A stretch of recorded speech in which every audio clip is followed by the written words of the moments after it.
Okay, good day guys, no? Another repair na naman ang gagawin natin. Nandito tayo ngayon guys sa Talon, Las Piñas, no? Dito tayo ngayon nag-service. So ang problema nito guys, it's 52 error din ang problema nito, no? So talagang common problem ito guys ng Panasonic, no? Yung H52 error, no? So ang H52 error guys, ang problema kasi niyan lagi sa board, no? Nandito. No, so marami na tayong nailabas na video nito about H52 error. No? So ito ang ginagawa namin nito guys, yung regulator ang una namin titingnan. Then operahan natin yung pinaka likod, no, para ma-check natin yung mga parts na nagko-cause ng H52 error, no. So yun nga, tulad sa sinabi ko, ang H52 error guys, nasa component lang, no. Either sa regulator niya or yung sa mga resistor, sa mga capacitor or sa mga diodes. No, yun lang po ang kailangan i-check. So dito guys sa side na to, nandito yung parts na yun na kailangan natin i-check, no, para doon sa H52 error, no. So kung ikaw ay technician, kayang-kaya mo na itong gawin, no. So kailangan lang alam mo or may dala kang pamalit kapag nag-repair ka ng isang H52, no. Huwag kayo guys basta-basta magpalit ka agad ng mga parts na hindi kayo sure na yun ang sira, no, kasi nga minsan nagkakaproblema kapag nagpalit kayo ng parts. Lalong magkakaproblema kasi nga tulad yan last time may tumawag sa akin, no, from Taal, Batangas, no. So H52 error ang kanyang washing machine. So ang ginawa niya, bumili siya ng isang regulator sa online. So nung kinabit nila, pinakabit niya, no, sa isang technician yung regulator na sunog daw. Nung kinabit na, hindi na nagkaroon ng power, no? Kasi ang regulator guys, connected yan siya doon sa power, no? So nagbibigay siya ng power supply, no? Yung regulator na yan, yung IC, no, na binablog natin last time, na yun ang pinalitan natin. So connected siya doon sa power supply, no? So ibig sabihin, pag mali yung regulator na ilagay nyo, magkakaroon siya ng no power, no? So kailangan tamang regulator yung ilalagay nyo. So huwag kayo mag-focus doon sa regulator kasi nga marami pa siyang parts, no. Doon muna kayo sa ibang parts, no. Ang repair nito, pwede kayo mag-try and error kung baguhan kayo. So huwag muna kayo doon sa regulator, no.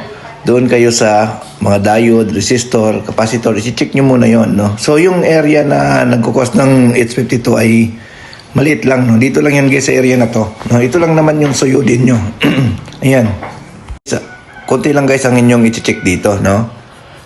Yan. So yan, napakaliit na portion lang yan. So kung ikaw ay technician or electronics, kaya mo na ito gawin, no. So yan, inoperahan nga natin to para ma-check na natin to yung area na yan. Ayan. So ulitin ko, ang cost ng H52 error ay laging naka-plug sa outlet yung washing machine at yung overuse, yung sobrang gamit na walang pahinga. Maghapon naglalaba or sunod-sunod yung salang. Isa yan sa mga cost. Kung gusto nyong maglaba, pahingaan nyo naman kahit mga 30 minutes bago magsalang ulit para hindi mabilis masira ang inyong mga washing machine. Hindi lang sa Panasonic guys, kundi sa lahat ng brand. No, kapag yung washing nyo ay sunod-sunod yung salang, talagang masisira yan. Lagyan nyo siya ng pahinga bago magsalang ulit ng another batch. So yan.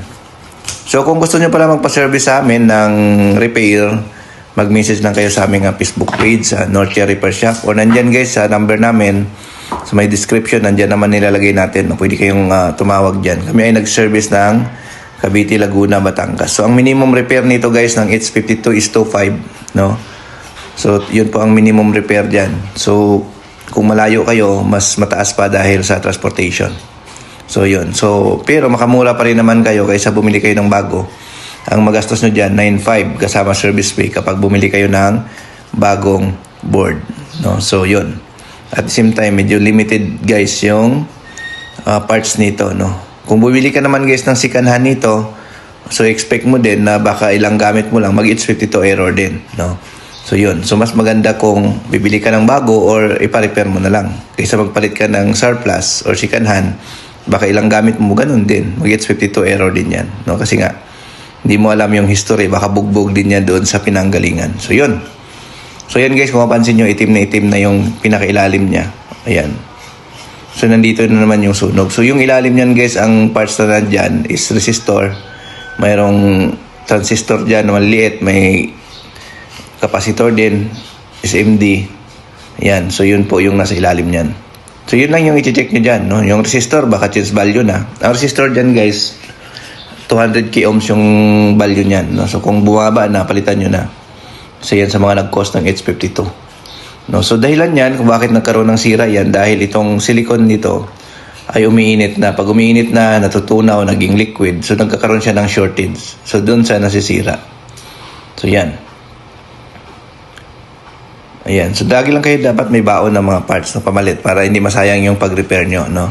Kasi kung wala kayong pamalit, guys, pwedeng hindi nyo ma-repair yan, no? Ayan.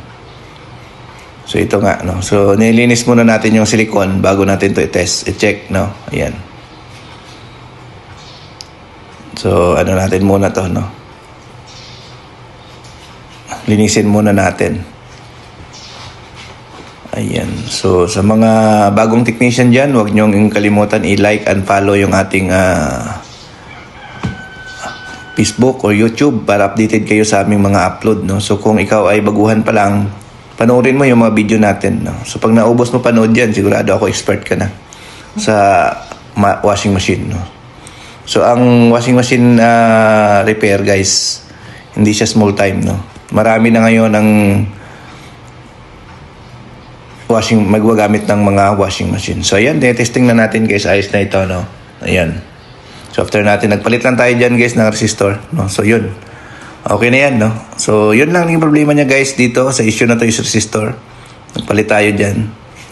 Ayan. So yun, okay, no? Thank you, bye-bye.